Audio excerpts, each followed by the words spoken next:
ಮನೆ ಹಿಡಿದ್ರು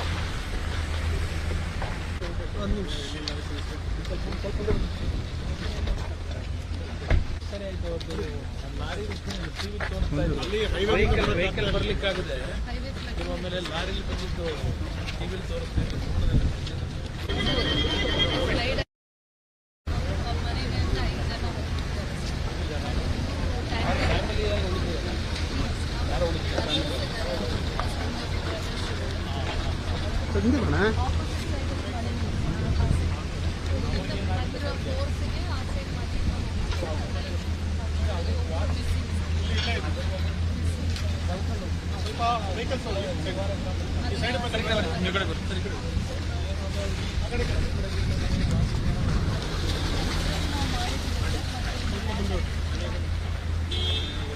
ಸ್ವಲ್ಪ ಮುಂದೆ ಫ್ಯಾಮಿಲಿ ಮೆಂಬರ್ಸ್ ಬಂದಿದ್ದಾರೆ ಹೋಗೋ ಮಾತಾಡ್ತಾರೆ ಸರ್.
ಫ್ಯಾಮಿಲಿ ಮನೆ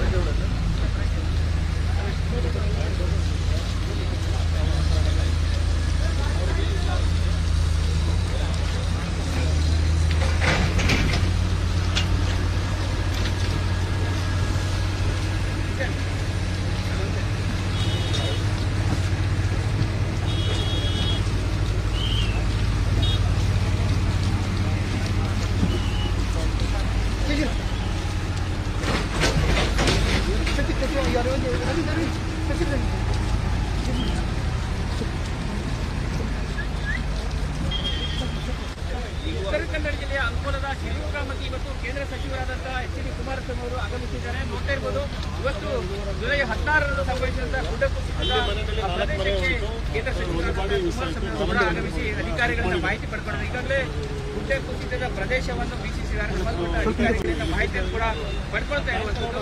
ಜುಲೈ 16ರ ಬೆಳಿಗ್ಗೆ ಈ ಒಂದು ಗುಡ್ಡ ಕುಸಿತದಿಂದಾಗಿ ಸಾಕಷ್ಟು ಪ್ರಮಾಣದ ಹಾನಿಯಾಗಿತ್ತು. ಅದೇ ರೀತಿ ಕೂಡ ಪ್ರಾಣವನ್ನು ಕೂಡ ಕಳೆದುಕೊಂಡಿದ್ದಾರೆ. ಈ ಹಿನ್ನೆಲೆಯಲ್ಲಿ ಸಚಿವರಾದಂತಹ ಎಚ್.ಡಿ. ಕುಮಾರಸ್ವಾಮಿ ಇವತ್ತು ಪ್ರದೇಶಕ್ಕೆ ಬಂದು ಇಲ್ಲಿನ ವಾಸ್ತವ ಸ್ಥಿತಿಯನ್ನ ತಿಳಿದುಕೊಳ್ಳುವಂತ ಪ್ರಯತ್ನ ಮಾಡ್ತಾ ಇದ್ದಾರೆ. ಜಿಲ್ಲಾ ಪೊಲೀಸ್ ವರಿಷ್ಠಾಧಿಕಾರಿಯಾದಂತಹ ನಾರಾಯಣ ಕೂಡ ಅವರಿಗೆ ಮಾಹಿತಿ ನೀಡ್ತಾರೆ. ಜೊತೆಗೆ ಅಧಿಕಾರಿಗಳು ಕೂಡ ಉಪಸ್ಥಿತರಿರುತ್ತಾರೆ.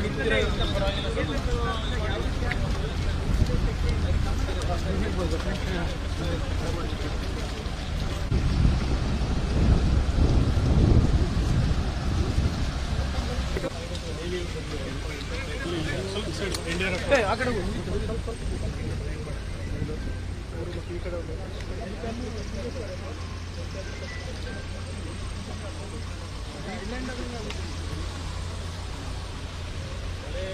ಏನು ಅದೇ ಸರ್ ಯಾರ ಮನೆ ಏನಿಲ್ಲ ಸರ್ ತುರ್ತು ಅವರಿಗೆ ಒಳ್ಳೆಯದು ಸರ್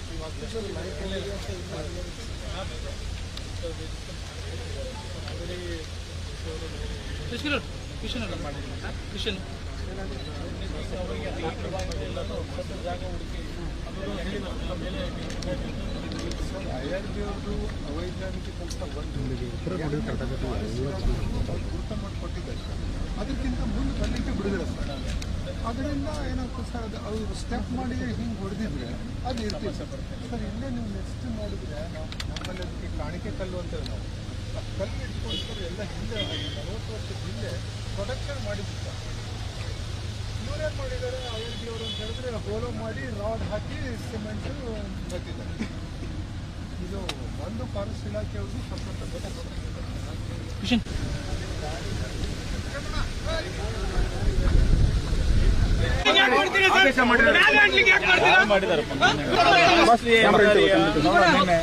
ನಿರ್ಮಾಣ ಮಾಡತಕ್ಕಂಥ ಸಂದರ್ಭದಲ್ಲಿ ಸ್ವಲ್ಪ ಮತ್ತು ರಾಷ್ಟ್ರೀಯ ಹೆದ್ದಾರಿಯ ಅವರ ಒಂದು ಕಾಮಗಾರಿಗಳಿಗೆ ಕೆಲವು ರಿಸ್ಟ್ರಿಕ್ಷನ್ಗಳು ಅರಣ್ಯ ಇಲಾಖೆಯಿಂದ ಮಾಡತಕ್ಕಂಥ ಹಿನ್ನೆಲೆ ಒಂದು ಭಾಗ ಮತ್ತು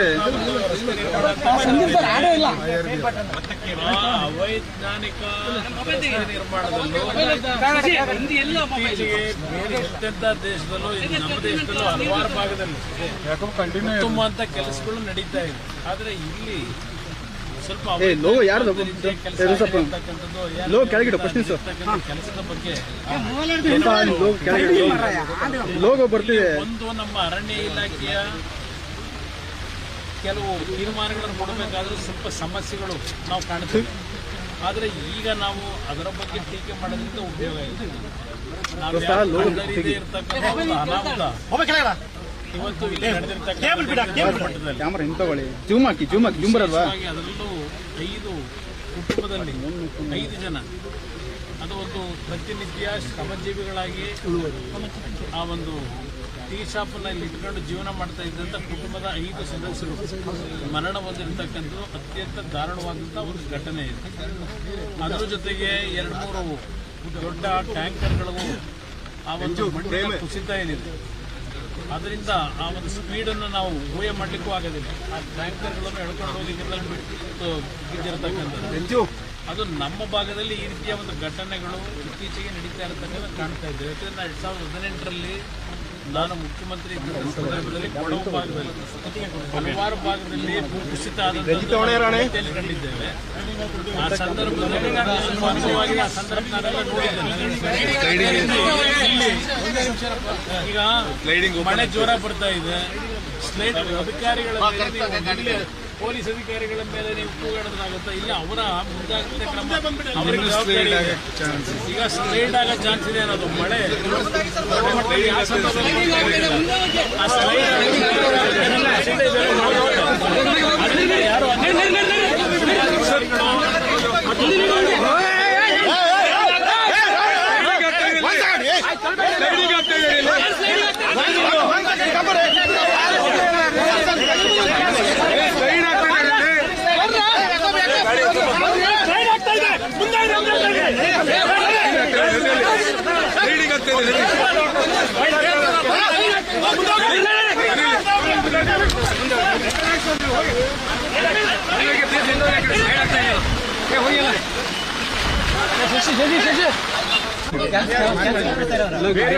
ಜಗನ್ನಾಥ್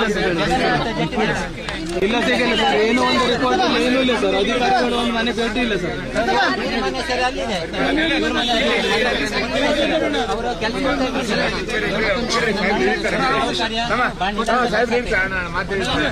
ಸರ್ ಅವ್ರು 3 ಜನ ಹೆಣ್ಮಕ್ಳಿದ್ದಾರೆ ಸರ್. 3 ಜನ ಹೆಣ್ಮಕ್ಳು ಸಾಹೇಬ್ರು ಇಳಿತೀರ ಹೇಳ ಸಾಹೇಬ್ರು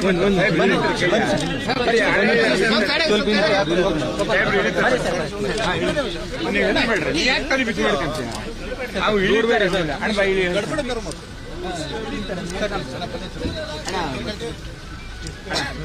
ಇವ್ರಿ ಅಣ್ಣ ಮಕ್ಕಳು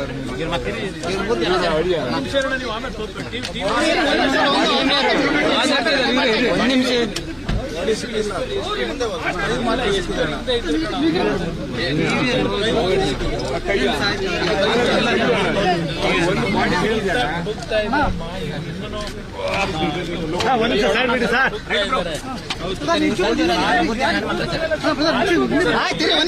ಮಾತಾಡ್ತಿಲ್ವಲ್ಲಿ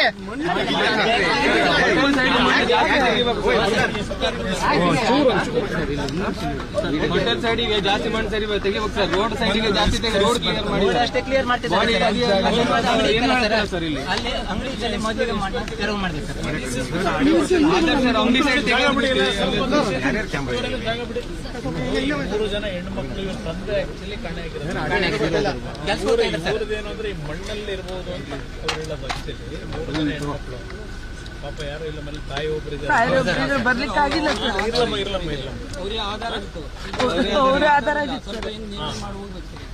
ಇವ್ರ ಫ್ಯಾಮಿಲಿಗೆ ಇನ್ನೂ ದುಡ್ಡು ಏನು ಕೊಟ್ಟಿಲ್ಲ. ಯಾರು ಸರಿ ಮನೆಗೂ ಬಾಡಿನೂ ಸಿಗಿಲ್ಲ ಇಮಿಡಿಯೇಟ್ ಆಗಿ ನೋಡಿ ಸರ್. ಆದಷ್ಟು ಹೋಟೆಲ್ ಸೈಡ್ ತೆಗಿಬೇಕು ಸರ್. ಓದ್ತಿದ್ದೀರಮ್ಮ, ಯಾರು ಓದ್ತಿದ್ದೀರ ನೀವು? ಸರ್ ಇವಳು ಡಿಪ್ಲೊಮ್ ಆಗಿದೆ ಸರ್. ಮಾಡಿದೀಯ ಇವಳು PUC ಆಗಿದೆ, ಇವಳು ಬಿಕಾಮ್ ಮಾಡಿದ್ದಾಳೆ ಸರ್. ಬಿಕಾಮ್ ಆಗಿದೆಯಾ? ಇದು ನನಗೆ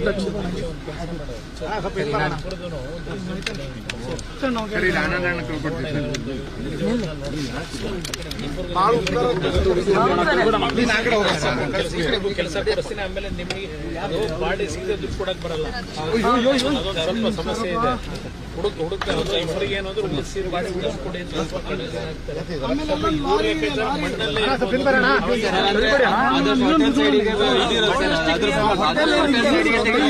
ಹೋಟೆಲ್ ಏನಿತ್ತಲ್ಲ ಸರ್, ಅಲ್ಲಿ ತೆಗಿಲಿಲ್ಲ ಮಣ್ಣು ತೆಗಿಲಿಲ್ಲ. ಹೊಳೆ ಸೈಡ್ ಇರೋದೆಲ್ಲ ಅದಕ್ಕೆ ಇಬ್ಬರು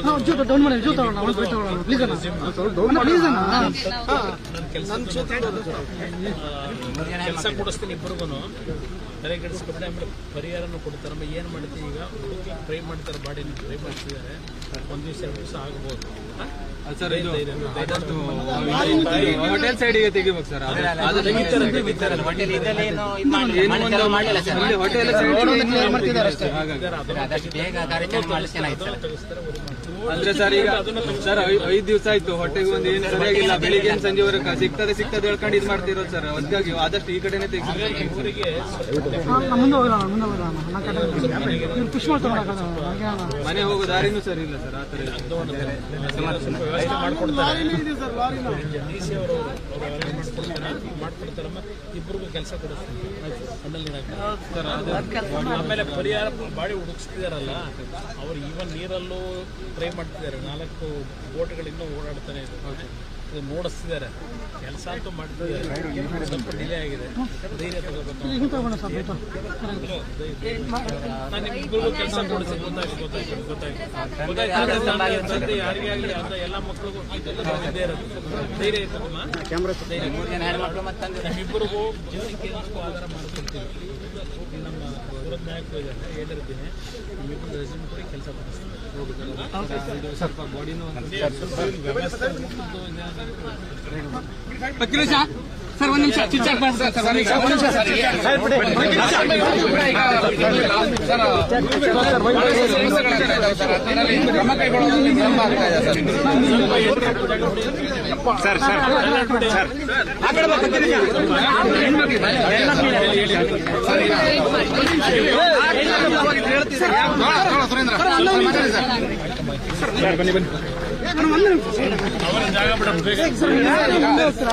ಸಾಕಷ್ಟು ವಿಳಂಬ ಮಾಡ್ತಾ ಇರೋದು.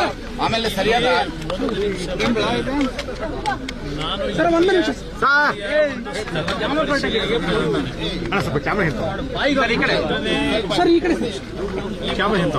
ಮುಂದೆ ಹೋಗೋರಪ್ಪ ಇಲ್ಲೇ ಇರಪ್ಪ ಸರ್. ಸ್ವಲ್ಪ ಈ ಕಡೆ ಹೇಳಿ ಜಿಲ್ಲಾಡಳಿತ ವತಿಯಿಂದ ಪೊಲೀಸ್ ನಿರಂತರವಾದ ಅಧಿಕಾರಿಗಳ ಬಗ್ಗೆ ದೋಷ ಕೊಡ್ಲಿಕ್ಕಾಗಲ್ಲ. ಇದು ನಾವು ಯಾರು ಊಹೆ ಮಾಡ್ಲಿಕ್ಕೆ ಆಗದೆ ಅಂತಕ್ಕಂಥ ರೀತಿಯ ಒಂದು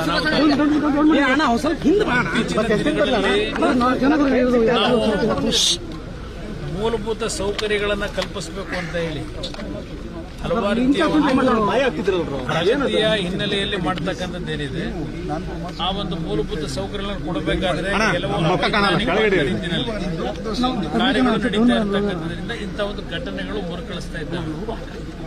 ನಾನು 2018 ಮುಖ್ಯಮಂತ್ರಿ ಇದ್ದಾಗ ಕೊಡಗು ಭಾಗದಲ್ಲೂ ಹಲವಾರು ರೀತಿಯ ಲ್ಯಾಂಡ್ ಸ್ಲೈಡ್ ಆಗಿ ಜೀವಹಾನಿ ಆದಂಥದ್ದು ಇವತ್ತು ನನ್ನ ನೆನಪಿನಲ್ಲಿ ಇದೆ ನನಗೆ. ಅತ್ಯಂತ ದುಃಖಕರವಾದಂತಹ ಸಂಗತಿ ಪ್ರತಿನಿತ್ಯ ಒಂದು ಶ್ರಮಜೀವಿಗಳಾಗಿ ಕೆಲಸ ಮಾಡ್ತಾ ಇದ್ದಂತ ಕುಟುಂಬದ ನಿರ್ವಹಣೆಗೆ 5 ಕುಟುಂಬದ ಸದಸ್ಯರು ಮರಣ ಹೊಂದಿರತಕ್ಕಂಥದ್ದು ದಾರುಣವಾದಂತಹ ಒಂದು ಘಟನೆ. ಅದ್ರ ಜೊತೆಗೆ ಇವತ್ತು 2-3 ದೊಡ್ಡ ವಾಹನಗಳ ಒಂದು ಮಣ್ಣಿನ ಕುಸಿತದಲ್ಲಾಗಿರ್ತಕ್ಕಂಥ ಅನಾಹುತಗಳು ಇದೆಲ್ಲವನ್ನ ಕಳೆದ ಒಂದು ವಾರದಿಂದ ಏನು ಒಂದು ನಿರಂತರವಾಗಿ ಇವತ್ತು NDRFನ ಸಿಬ್ಬಂದಿಗಳಿರ್ಬೋದು, ಜಿಲ್ಲಾಡಳಿತದ ಸಿಬ್ಬಂದಿಗಳಿರ್ಬೋದು ಪ್ರಾಮಾಣಿಕವಾಗಿ ಕೆಲಸ ಮಾಡ್ತಾ ಇದ್ದಾರೆ. ಇದು ಆಗಬಾರ್ದಂತ ಒಂದು ಘಟನೆ. ಇಲ್ಲಿ ಒಂದು ಪ್ರಶ್ನೆ, ಕೆಲವು ಇವತ್ತು ಟೀಕೆ ಮಾಡ್ತಕ್ಕಂಥದ್ದು ಈ ಒಂದು ಕಾಮಗಾರಿಯ ಒಂದು ಅನ್ಸೈಂಟಿಫಿಕ್ ಆಗಿ ಮಾಡಿರ್ತಕ್ಕಂಥ ಹಿನ್ನೆಲೆ ಇಂಥ ಒಂದು ಘಟನೆ ನಡೆದಿದೆ. ಅದಕ್ಕೂ ಕೆಲವು ಸಮಸ್ಯೆಗಳು ಈಗ ಅದರ ಬಗ್ಗೆ ನಾನು ಚರ್ಚೆ ಮಾಡ್ಲಿಕ್ಕೆ ಹೋಗೋದಿಲ್ಲ. ಮುಂದಿನ ದಿನಗಳಲ್ಲಿ ಸರ್ಕಾರದವರು ಯಾವ ಸಚಿವರು ಇಲ್ಲಿ ಬಂದು ಭೇಟಿ ನೀಡ್ತಿಲ್ಲ, ಮುಖ್ಯಮಂತ್ರಿಗಳು ಕೂಡ ಬಂದಿಲ್ಲ, ಸಚಿವರು ಬಂದಿದ್ದಾರೆ. ಆ ವಿಷಯದಲ್ಲಿ ಚರ್ಚೆ ಮಾಡಕ್ ಹೋಗಲ್ಲ. ಏನೋ ಮುಖ್ಯಮಂತ್ರಿಗಳು ನಾಳೆ ಬರ್ತಾರೆ ಅಂತಕ್ಕಂಥದ್ದೇನೋ ಏನು ಹೇಳ್ತಾ ಇದ್ರಿ ನೀವು ಬರ್ತೀರಾ? ಇಲ್ಲ, ನಾನು ಅದ್ರ ಬಗ್ಗೆನೂ ಟೀಕೆ ಮಾಡಿ ನಮ್ಮ ಜವಾಬ್ದಾರಿ ಇದೆ. ನಾನು ಸರ್ಕಾರ ಇವತ್ತು ರಾಜ್ಯದಲ್ಲಿ ಉತ್ತಮವಾದ ರೀತಿಯಲ್ಲಿ ನಾವು ನಿರೀಕ್ಷೆ ಮಾಡದೇ ಇರತಕ್ಕಂಥದಕ್ಕೂ ಹೆಚ್ಚಿನ ಮಳೆ ಆಗೋಗಿದೆ. ಜಲಾಶಯಗಳು ತುಂಬಿ ಸರ್ಕಾರಕ್ಕೂ ಎಲ್ಲ ಒಂದು ಕಡೆ ಈಗ ಅವ್ರಿಗೂ ಅನುಕೂಲಗಳಾಗಿದೆ. ಸರ್ಕಾರ ಇವತ್ತು ನಗಪಾಟ್ಲಿಗೀಡಾಗ್ತಕ್ಕಂಥ ಒಂದು ಸನ್ನಿವೇಶಗಳನ್ನು ತಪ್ಪಿಸ್ಕೊಂಡಿದ್ದಾರೆ. ಆದರೆ ಈ ಒಂದು ಮಳೆಯ ಒಂದು ದೊಡ್ಡ ಮಟ್ಟದ ಏನು ಒಂದು ಹಿನ್ನೆಲೆ ಇವತ್ತು ರಾಜ್ಯದ ಹಲವಾರು ಪ್ರದೇಶಗಳಲ್ಲಿ ಮನೆಗಳು ಕುಸಿತ ಆಗಿದೆ, ದನಕರುಗಳ ಸಾವಿದೆ, ಜೀವಹಾನಿಯಾಗಿದೆ. ಅದಷ್ಟೇ ಅಲ್ಲ, ಸರ್ಕಾರದ ರಸ್ತೆಗಳು, ವಿದ್ಯುತ್ ಶಕ್ತಿ ಇಲಾಖೆಯಲ್ಲಿರ್ತಕ್ಕಂಥ ಹಲವಾರು ರೀತಿಯ ಒಂದು ಅನಾಹುತಗಳಾಗಿರ್ತಕ್ಕಂಥದ್ದು ಇದೆಲ್ಲನೂ ಕಾಣ್ತಾ ಇದ್ದೇವೆ. ಇಲ್ಲಿ ನನ್ನ ಪ್ರಶ್ನೆ, ರೈತರು ಬೆಳೆದಂಥ ಬೆಳೆಗೂ ದೊಡ್ಡ ಮಟ್ಟದಲ್ಲಿ ಅನಾಹುತಗಳಾಗಿದೆ. ಇವತ್ತು ತೋಟಗಾರಿಕೆ ಬೆಳೆ ಇರಬಹುದು, ಇವತ್ತು ಹಲವಾರು ರೀತಿಯಲ್ಲಿ ಕೃಷಿಯ ಒಂದು ಸಂಬಂಧದಲ್ಲೂ ಬದುಕ್ತಕ್ಕಂಥ ಜನರ ಬದುಕಿನ ಮೇಲೂ ಪೆಟ್ಟು ಬಿದ್ದಿದೆ. ಇವತ್ತು ಸರ್ಕಾರ ತಕ್ಷಣ ಕ್ರಮ ತೆಗೆದುಕೊಳ್ಳಬಹುದು.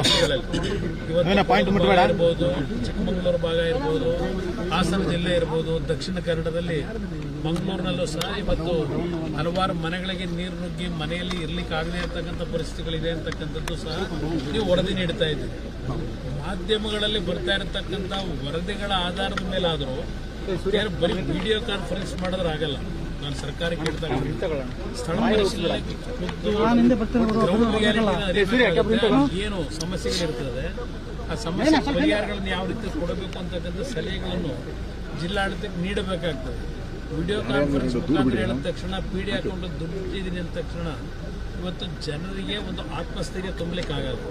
ಇವತ್ತು ನಾವು ಭೇಟಿ ಕೊಟ್ಟ ತಕ್ಷಣ ನಾವೆಲ್ಲ ಕೆಲಸ ನಮ್ಮಿಂದಲೇ ಆಗುತ್ತೆ ಅಂತ ಹೇಳೋಕ್ಕಾಗಲ್ಲ. ನಾವು ನಮ್ಮ ಒಂದು ಜವಾಬ್ದಾರಿ ಜನರಿಗೆ ನಾವು ಒಂದು ಆತ್ಮಸ್ಥೈರ್ಯ ತುಂಬಬೇಕು. ಇಲ್ಲಪ್ಪ ಸರ್ಕಾರದ ಜನಪ್ರತಿನಿಧಿಗಳು ಬಂದರು, ನಮ್ಮ ಕಷ್ಟವನ್ನು ಕೇಳಿದ್ದಾರೆ, ಏನೋ ಒಂದು ಪರಿಹಾರ ದೊರಕುತ್ತೆ ಅಂತಕ್ಕಂಥ ಒಂದು ಅವರಿಗೆ ಇಂಥ ಒಂದು ಆತಂಕದ ಸಂದರ್ಭದಲ್ಲಿ ಪುಡಿಗಾಸು ಪರಿಹಾರ ಘೋಷಣೆ ಮಾಡಿದ್ರೆ ಪುಡಿಗಾಸು ಕೊಡ್ಲಿಕ್ಕೆ ಆಗೋದಿಲ್ಲ. ನಾನು ಹೇಳ್ತಾ ಇದ್ದೀನಲ್ಲ, ನಾನು ಕೊಡಗಲ್ಲೇ 2018 ಮುಖ್ಯಮಂತ್ರಿ ಇದ್ದಾಗ ಮನೆ ಕಳ್ಕೊಂಡಂಥವರಿಗೆ 10 ಲಕ್ಷ ರೂಪಾಯಿಗಳ ವೆಚ್ಚದ ಮನೆ ಕಟ್ಟಿದ್ದೇವೆ.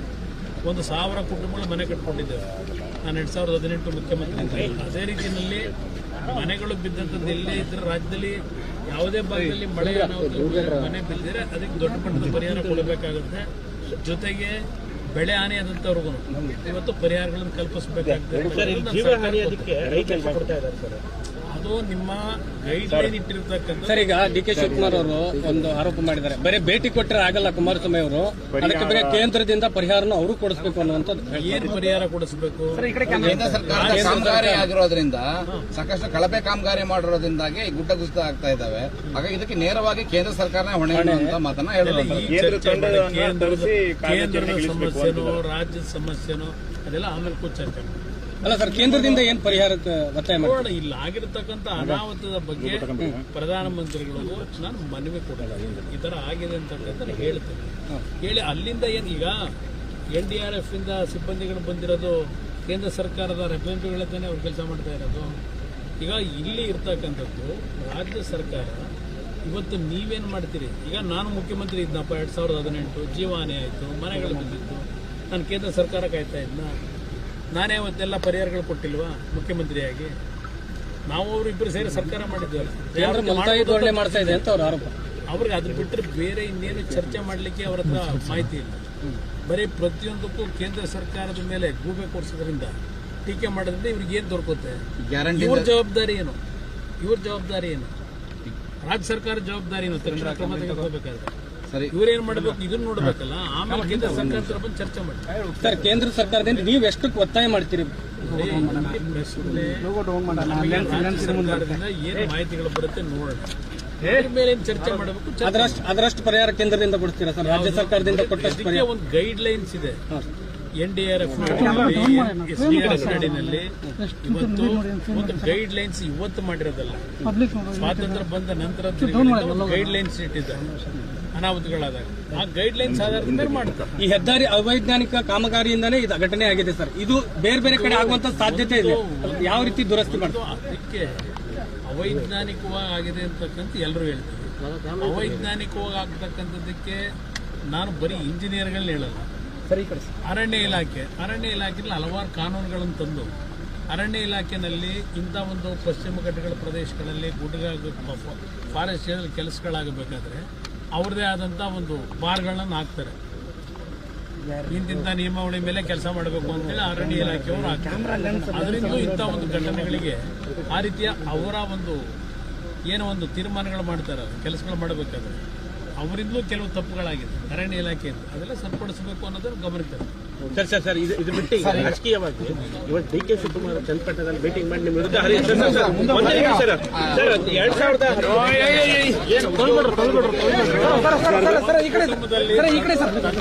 ತೀರ್ಕೊಂಡು ಬಾಡಿ ಸಿಕ್ಕಿಲ್ಲ. ಆ 3 ಜನ ಹೆಣ್ಮಕ್ಳಿದ್ದಾರೆ. ಅದರಲ್ಲಿ ಒಂದು ಹೆಣ್ಮಗಳು ಡಿಪ್ಲೊಮಾ ಮಾಡಿದ್ದಾಳೆ, ಇನ್ನೊಬ್ಬ ಹೆಣ್ಮಗಳು BCom ಮಾಡಿದ್ದಾಳೆ. ಇಬ್ಬರಿಗೂ ಕೆಲಸವನ್ನು ಕೊಡಿಸ್ತಕ್ಕಂಥದ್ದಕ್ಕೆ ಒಂದು ಅರ್ಜಿ ಕೊಡ್ಲಿಕ್ಕೆ ಕೆಲಸ ಕೊಡಿಸ್ತೀವಿ ಸರ್. ಕೇಂದ್ರ ಸರ್ಕಾರದ ಇದಲ್ಲೋ ಅಥವಾ ರಾಜ್ಯದಲ್ಲೋ? ಎಲ್ಲ ಒಂದ್ ಕಡೆ ಈಗ ನನಗಿರ್ತಕ್ಕಂಥ ಅವಕಾಶದಲ್ಲಿ ಕೆಲಸ ಕೊಡಿಸೋದೇ ದೊಡ್ಡ ವಿಷಯ. ಕೆಲಸ ಕೊಡಿಸ್ತಾರೆ. ಈ ವಿಚಾರದಲ್ಲಿ ಕೇಂದ್ರ ಮತ್ತೆ ರಾಜ್ಯ ರಾಜಕೀಯ ಮಾಡ್ತಾರೆ. ಅವ್ರಿಗೆ ಬುದ್ಧಿ ಹೇಳಿ. ಯಾರಿಗೆ ರಾಜ್ಯ ಸರ್ಕಾರದ